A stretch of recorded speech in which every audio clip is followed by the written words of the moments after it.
उत्पत्ति का ग्रंथ 23वां अध्याय का वचन का मनन। उत्पत्ति का ग्रंथ 23वां अध्याय में 20 वचन बा। पहला वचन हम पढ़ब। सारा 127 अवस्था तक पहुँचनी। एक स्त्री की आयु के बारे में एक अध्याय में बाटे। सारा अब्राहम को पत्नी है। परमेश्वर जब अब्राहम के बुलैना तब वो विवाहित रहना। अब्राहम का भाई उनका खुद का उनकर भाई नगर ऊर में निवास करत रहना। 13 नामक व्यक्ति के 3 पुत्र बयान अब्राहम, नाहोर, हाराम। अब्राहम के विवाह भाई नाहोर का विवाह भया। नाहोर का पत्नी मिल्का और अब्राहम का पत्नी सारा हैं। 13 का पुत्र हाराम विवाह करना और बच्चा के जन्म देना। उनका नाम लूत रखना। हारान का पुत्र लूत अब्राहम अपन पत्नी सारा और लूत के और ओकरे बाद अपने पिता के लेके ऊर नगर से निकलना। ये सब इतिहास उत्पत्ति के ग्रंथ 11वां में दिखाई देला। 13 हारान में मर गई ना। ओकरे बाद अब्राहम हारान से कानान आईना। तब वो 75 साल का रहना। अब्राहम और सारा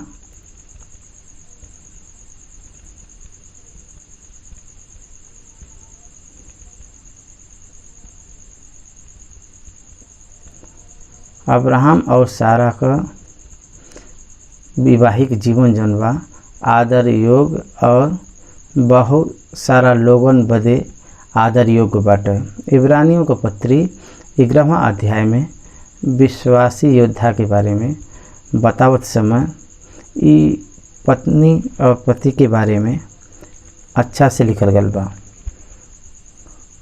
सारा अपने स्वामी को सम्मान करते हुए दिखाई देत बा। पति के स्वामी कहे के द्वारा वो उनका सम्मान देनी। वो दोनों के वैवाहिक जीवन में परमेश्वर का प्रतिज्ञा पूरा होए बदे एक अद्भुत समय लगल। अब्राहम 100 वर्ष में और सारा 90 वर्ष में गर्भ धारण करके इसहाक के जन्म देनी। इसहाक नाम का मतलब हंसी है। सारा माँ बन जहे का, अब्राहम पिता बन जहे का।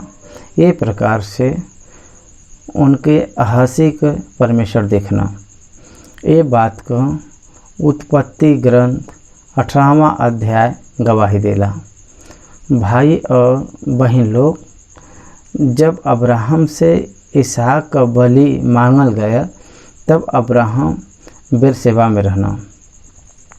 बेरशेबा में रहे वाला उनका परिवार अब्राहम अपन पुत्र इसहाक के लेके हमरे मोरे पर्वत के पास सारा के बिना बताए जाए के कारण वो बीमार भैनी। ये प्रकार से बाइबल का पंडित ऐसा सोचन। वो कारण से सही जगह पर इसहाक का बलि दे के जब इसहाक के लेके बेरशेबा आए ना, तब सारा बीमार होए के कारण उनके किरियातबा में आईना लेके उनके और किरियातबा हेब्रोन यरूशलेम से 32 किलोमीटर की दूरी पर समुद्र तट के ऊंचाई पर हेब्रोन बाटे। ये प्रकार से ऑक्सीजन लेवल वहाँ ज़्यादा रहला। नेचुरल और अच्छा हवा बदे बीमार सारा के अब्राहम वहाँ भेजना। किरियातबा में वो आखिरी समय के बितैनी। वो अपन 127 उम्र में उमर गई। उत्पत्ति का ग्रंथ 23वां अध्याय 2 वचन। तब वो किरियातबा में मर गई। ई कनान देश में बा और हेब्रोन भी कहलाला। यही बदे अब्राहम सारा बदे रोवे पीटे बदे वहाँ गई ना। सारा का मृत्यु अब्राहम के पीड़ा में डाले से ई वचन हमके बतावला। उनके बदे रोवे पीटे बदे ऊ बेरशेबा से आईना। सारा के मृत्यु के बाद अब्राहम उनके गाड़े बदे किरीत अरबा हेब्रोन में, मतलब मम्र के सामने रहे वाला वो देश में एक श्मशान भूमि में उनके रखल चाहना। यही बदे तीसरा वचन में वो तब अब्राहम सब के पास से उठ के हित्ती से,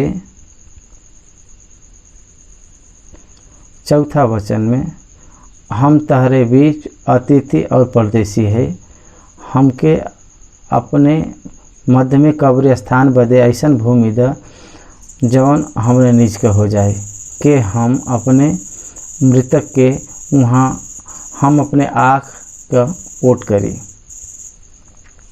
ऐसन कहना हेब्रोन कानान का एक भाग हुआ। परमेश्वर अब्राहम से कानान का प्रतिज्ञा करना, फिर भी वो वहाँ के कब्रिस्तान के वो खरीदल चाहना। उनके बदे देवल गयल जाए वाला निज भूमि बाटे फिर खरीदे की जरूरत का बाटे।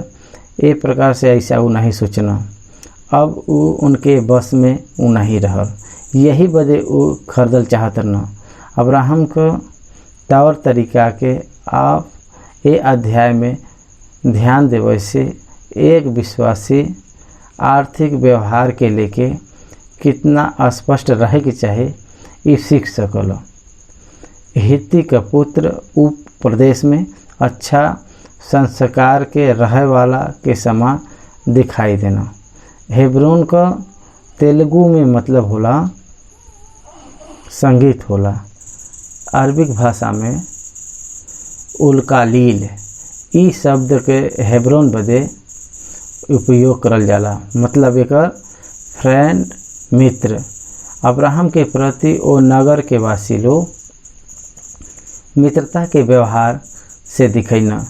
वो पूरा प्रदेश में अच्छा संस्कृति का लोग रहना, वहाँ का लोग अच्छा रहना, एक प्रकार से इसे देखे के मिलला। वो अनजाति होए पर भी वो भला ही मन के लगत बया, वो मानवता के रूप से रहत बा। हम आपके सामने परदेसी और अतिथि है, परदेसी और अतिथि है। वास्तव में अब्राहम बेरशेबा में निवास करत रहना, वो हेब्रोन का वासी नहीं रहना, वो देश से संबंधित भी नहीं बयान। यही बदे वो अपने स्थिति के उनके सामने बतावत समय वो उनकर प्रति तू परदेसी है और ऐसा व्यवहार न करते हुए उनके गौरव देवे बदे अच्छा संस्कृति के रखना। हम तहरे बीच अतिथि और परदेसी है, हम अपने पत्नी के मुर्दा के गाड़ सकी, अपने मध्य में कब्रस्तान बदे हमके ऐसा जगह द जौन हमार निज का हो जाए, हमार आपन हो जाए। वो प्रदेश में उनके परिवार बदे कब्रस्तान खरीदे बदे कारण बाटे। कनान परमेश्वर का प्रतिज्ञा का स्थान बा। अब्राहम का विश्वास पुनरुत्थान हो, प्रतिज्ञा के भूमि में गाड़ जाए का कारण पुनरुत्थान में वो भागीदार हुई हैं। एक प्रकार से अटल ऐसा विश्वास बाटे अब्राहम के पास। उनके तरह अब्राहम का पोता याकूब हमके मिस्र में मत गढ़ा, हमके कनान में गढ़ा, एक प्रकार से उनके भी वहाँ गाड़ल गया। याकूब का पुत्र यूसुफ हमरे गाड़े जाए के बाद हमरे हड्डी के ले जाई है। जब वो पुनः कनान में ले जाइ है तो वहाँ हमार हड्डी के गाड़ दे, हमरे हड्डी के वहाँ गाड़ा। एक प्रकार से वो विनती कहना, एक प्रकार से प्रतिज्ञा के भूमि में गाड़े जाए पर फिर पुनरुत्थान में जी उठी हैं। एक प्रकार से ऐसा विश्वास को सब रखना। पांचवा वचन हित्ती का पुत्र अब्राहम के सम्मान देना यहाँ पे दिखाई देते बाटा। हे हमारे प्रभु हमार सुना, तू तो हमारे बीच में बड़ा प्रधान है। देख हम परदेसी और अतिथि है। ये प्रकार से अब्राहम बतावत बानता। उसे हित्ती का पुत्र कहत बान, हमारे बीच में तू बड़ा प्रधान है। ये प्रकार से कहत वो लोग संपूर्ण गौरव उनके देत बयान। ये कितना अच्छा संस्कृति बाटे। एक के गौरव देवे से शांति मिलला, लेकिन एक दूसरे से बैर रखे के परिस्थिति, एक दूसरे के धोखा देवे के परिस्थिति नहीं आवला। देखो तू तो हमारे बीच में बड़ा प्रधान बया। यही बदे हमारे कब्र में से जेके तू चाह मुक्त में उम्मीद आपन मृतक गाड़ सकला। हमरे में से कोई भी तहके कब्र लेवे से न रुकी और श्रेष्ठ कब्र के तू ले लहा। ऐसे कहत बयान, दे ऑफर द बेस्ट। वो श्रेष्ठ कब्र के देवे बदे इच्छुक बानू सब। ये उनकर संस्कृति बा। बहुत सारा लोग अयोग्य वस्तु के देना, लेकिन यहाँ पर वैसा नहीं बाटे। जौन श्रेष्ठ बा ओके मुक्त में देवे बदे, वो परदेसी के मुक्त में देवे बदे हित्ती का एक पुत्र सब पुत्र देवल चाहना, एक पुत्र नहीं। ये प्रकार से वचन हमको ऐसा स्मरण दिलावला। ये हित्ती का रूप में बतावल गया। ये अन्य जाति के लोग हैं, परमेश्वर के नहीं जानना, फिर भी कितना अच्छा जीवन के रखना हमके समझ में आवत बाई का। कितना अच्छा मन के वो उनके बदे रखे बयान। हमने में से तहके जगह न देवे ऐसा कोई नहीं उनके बीच में। तहके श्रेष्ठ कब्र देवे बदे हम सब तैयार बह जाए। देखत बया का कितना अच्छा सोच बाटे। तब अब्राहम अगर सामान्य रूप से कोई रहत तो खुश होई के आपन अपना लेता, लेकिन अब्राहम उठ के उनके प्रणाम कईना, उनके भले मन के सामने दंडवत कईना और उनके अच्छाई के सामने दंडवत कईना। कुछ समय में बहुत अच्छा लोगन के भला करत हुए देखे के मिलला। व्हाट्सअप कहल जाला दंडवत करना। अब्राहम वहाँ पे दंडवत करे बयान। उचित रूप से लेवे बदे, लेवे के उद्देश्य से दंडवत नहीं कहना। मोल लेवे बदे बुद्धि से सामने रहे वाला व्यक्ति के गौरव देना और सम्मान अब्राहम देना। 8वां वचन, अगर तहार इच्छा हो तो हम अपने मुर्दे पत्नी के गाड़ के अपने आँख के तरफ से करी तो हमार प्रार्थना बा। अपने आँख के ओट करी तो हमार प्रार्थना बाटे। हर कोई श्रेष्ठ देवे बदे तैयार बाटे, लेकिन थोड़ा दया करके हमरे बात के सुनो। 9वां वचन का, सोहर का पुत्र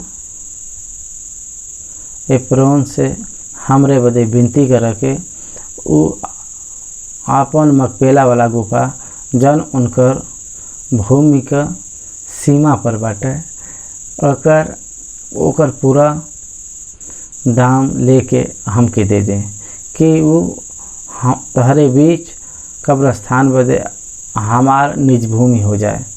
2 बात के हम बताए सुनो। अब्राहम हमरे पक्ष में उनके विनती करत बयान, मध्यवर्ती का आवाहन करत बयान। अच्छा मध्यवर्ती का रह हमेशा भला होला। मुख्य रूप से आर्थिक विषय में मध्यवर्ती रहना चाहिए। हित्ती के पुत्र के मध्य में एप्रोन बैठ के सुनत बयान, फिर भी उनसे अब्राहम स्वयं बात नहीं करत बयान, मतलब दूसर कोई बड़ा लोगन से बात करत हुए आप हमरे पक्ष में विनती कर, नहीं कर, हमरे बदे विनती कर, ई कहत बा, रिक्वेस्ट करे बदे ऊ कहत बा। जब विनती करे के व्यवहार में हम रहिला तब ऊ व्यवहार सफल होला। दीनता के रखे वाला हर एक व्यक्ति आपन व्यवहार के अच्छा रखला, ई अब्राहम यहाँ पर दिखावत बा। दूसरा, पूरा दाम लेके हमके देवे के चाहे। साधारण रूप से कोई भी कंसेशन मांगला, कम करना चाहना, लेकिन यहाँ पर अब्राहम कंसेशन नहीं मांगत बा, पूरा दाम देवे कहत बा। इमीन हम अब्राहम के आर्थिक रूप से कौने प्रकार से व्यवहार रख दिले बा, व्यवहार रखना यहाँ देखे के मिली।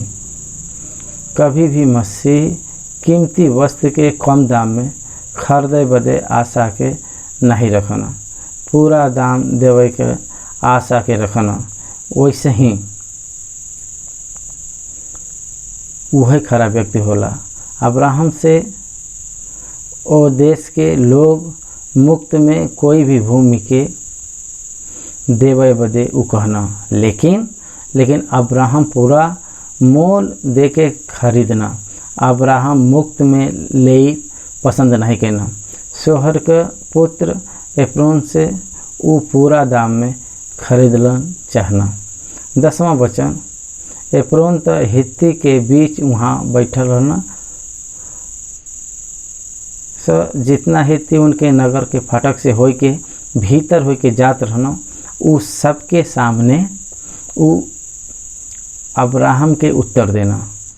अब्राहम जब पूरा दाम दे के खरीदल चाहत न, तब एप्रोन उनका प्रति उत्तर कितना मधुर शब्द में देना। देखो, एप्रोन इब्राहिम के हे प्रभु कहना, माई लॉर्ड कहना, प्रभु कहत ना। उनका संस्कृति और संस्कार आपके समझ में आवत बा। हे हमार प्रभु, ऐसा नहीं, हमार सुनो। खरीदे वाला व्यक्ति पूरा दाम देवे बदे तैयार बा, फिर भी ऐसा नहीं बा, एक बार हमार सुनो कहत बा। साधारण रूप से जितना निर्धारित करल गल बा उससे ज़्यादा मांगत बा, लेकिन यहाँ पर एप्रोन यहाँ पर कहत बयान, हे हमार प्रभु, ऐसा नहीं बा, हमार सुनो। वो भूमि हम तहके देत बाई, वो भूमि हम तहके देत बाई, और उम्मीद जौन गुफा बाटे वो गुफा हम तहके देत बाई। अब्राहम मकपेला गुफा के मंगनत उनके पास के भूमि के देत बा, और तू ले ला, और तू अपने पत्नी के कब्र में रख। कितना अच्छा इंसानियत यहाँ पर बाटे। गुफा के माने से गुफा के साथ भूमि के हम देवा, ई कहत बा। मुक्त में तहार पत्नी मर गल बा, एके रख ला कहत बानी सब। ओ नगर के सारा प्रधान लोग सारा के मृत्यु के बाद ओ नगर पर रहना। अब्राहम के आवे तक वो लोग वहाँ पर रहत रहना, वो कोई भी कहीं पर नहीं गए ना, वो वहाँ पर ही खड़ा हो के सांत्वना देते रहना। आज हमार संस्कृति कैसन बा, कितना बिगड़ गल बाटे। कोई भी मर जाए तो उनके घर वालन के सांत्वना दे, कब्र स्थान तक जाए के परिवार के सांत्वना देव का आज मन कितना लोगों के पास बाटे। बहुत कम लोग एक प्रकार से मन के रखना, लेकिन हित्ती के पुत्र के देखा तो वो सब सारा के गाड़े बदे अब्राहम के साथ रहना यहाँ पर एब्रोन के वासी सहायता बदे आगे बढ़ना यहाँ पर दिखाई देत बा। तब अब्राहम मुक्त में देत बयान वो कुछ नहीं भयल। तब इब्राहिम दूसरी बार उनके सामने दंडवत कैना और कहत बयान। तब इब्राहिम ओ देश के निवासी के सामने दंडवत कैना, हे हमार प्रभु हमार बात सुनो। आप ध्यान दें यहाँ पर एक बात का, हमार बात सुनो, हमार बात सुनो। ई बात ई अध्याय में देखे के मिलला। अब्राहम हित्ती के पुत्र से हमार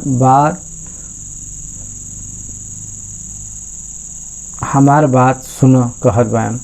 अब्राहम कहत बान हमार सुनो, मुक्त में ले लो। ई हमार गुफा हमरे भूमि के कहत बान। तो स्मूथली उ मना करत बान, ठीक बा, लेकिन कहत बाया देख वो कितना अच्छी तरह से कहत बा और वो सामने का व्यक्ति का दिल न दुखाते हुए अब्राहम बात करत बयान। आज अगर हम ऐसे अगर सीखी जाता 90% झगड़ा न हुई। सामने वाला व्यक्ति के मन के बात से दुखाए पर शत्रुता बढ़ला। अब्राहम एप्रोन से कहत बा, ठीक बा, लेकिन हमार विनती सुनो। कहत बा तो अच्छा बा, तहसे इंसानियत तहरे में इंसानियत बा, तो हमरे प्रति अच्छा हृदय के रखत बाया, लेकिन एक बार हमार बात सुनो। वो भूमि का जवन धन होई ओके हम देवल चाहत बाई, ओसे हमसे तू ले ला। अगर तू न लेबा तो हम अपने पत्नी के न गाड़ब। कहत बाने प्रकार से तू पूरा दाम लेबा तब हम उम्मीन गाड़ब। ये प्रकार से अब्राहम पूरा दाम देवल चाहत पाया, कंसेशन नहीं मांगत पाया, मुक्त में देवे से भी उ नहीं ले चाहत बा। तब एब्रोन कहत बा, हे हमार प्रभु हमार बात सुनो। एक भूमि का दाम तो 400 शेकेल रुपया बा, लेकिन हमरे और तहरे बीच में ई का हवा? अपने मुर्दा के कब्र में रख, बड़ा धन काहे न हो। ट्रांसैक्शन इज द ट्रांसैक्शन होला, उचित में नहीं मिलला। धन के प्रति ई श्रद्धा रहे के चाहिए। आर्थिक व्यवहार के प्रति अच्छा श्रद्धा रखे के चाहिए। तब अब्राहम एप्रोन से मांग के उनके उतना रुपया तौल देना जितना वो हित्ती से सुन के कहे रहना, मतलब 400 शेकेल, जवन व्यापार में चलत रहल। छोटा दाम, छोटा धन होए पर भी अच्छा व्यवहार के उ दिखैना। ऐसा व्यवहार के हर कोई रखे से सिविल में झगड़ा न होए। भाई और बहन लोग, ये प्रकार से सावधानी अब्राहम लेना। यही बदे एब्रोन का भूमि जौन मम्र के सम्मुख मकपेला में रहल, वो गुफा समेत और वो सब वृक्ष समेत जौन उम्मीन और उनके चारों तरफ सीमा पर रहल, जितना हित्ती नगर के फाटक से होके भीतर जात रहना, वो सबके सामने इब्रान के अधिकार में पक्का रीति से आ गया। ट्रांसफ़र ऑफ राइट आवे के बाद वो लोग आस्थान में पहुँचना, तब तक कहीं भी वो सब नहीं करना। एब्रोन का भूमि का दाम दे के डॉक्यूमेंट्स बनावे के बाद, रजिस्ट्रेशन होए के बाद उम्मीन कदम रखना। पूरा दाम देवे के बाद ही ओके अपने बस में ले लेना। वही दिन से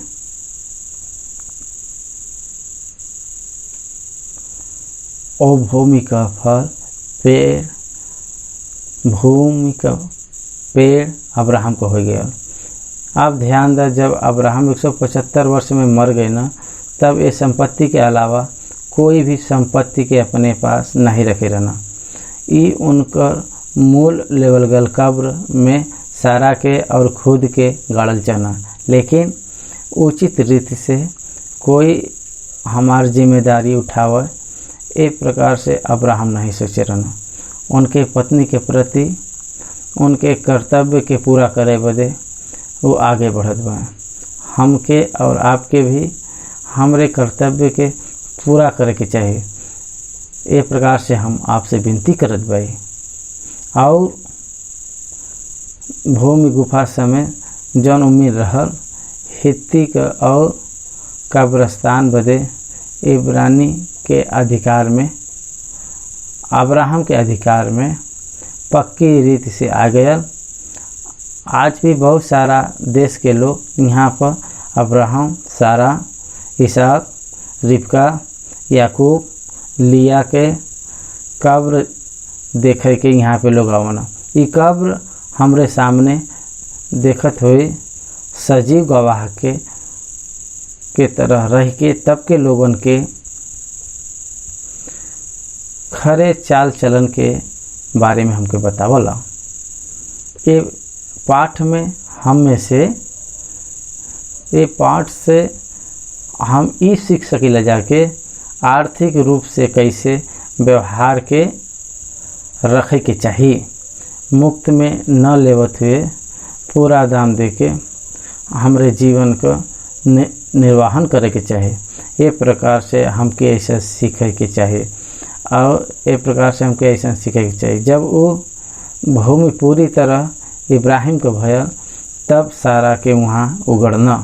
एक साथ 23वां अध्याय समाप्त होला। पवित्र आत्मा परमेश्वर बड़ा बड़ा बात के समझावे बदे बहुत अध्याय के सामने रखन। उम्मीद से सारा का मृत्यु एक भाग बटे। सारा का मृत्यु परिवार के लोगन के द्वारा ले जाए वाला श्रद्धा के बारे में हमके सिखावला। आज बहुत सा बात गंभीर दिखाई देला। माँ बाप के मौत पर बच्चा नहीं जाना, पत्नी के मौत पर पति नहीं जात बयान, पति के मृत्यु पर पत्नी नहीं जात बयान। ये प्रकार से ऐसा स्थिति में आज जियत बई जा। ऐसे परिस्थिति में आ गयल बटे। ये प्रकार से परिवार में एक व्यक्ति दूसरे व्यक्ति के प्रति जिम्मेदारी के रखे के चाहिए। इतना ही नहीं बल्कि उ स्थान के पुनरुत्थान बदे वो मोल ले लेना। ये प्रकार से हमके ऐसा समझ में आवला। It's a permanent document. निज भूमि हो गया एमिन उ लोग गाड़ेल गए ना। वो कोई और का नहीं भयल, कोई और का नहीं हो सकला। ये परमानेंटली उनका हो गया। पुनरुत्थान में प्रभु के साथ रहिबा ई विश्वास बाटे उ लोग वहाँ पर गाड़ल गई ना।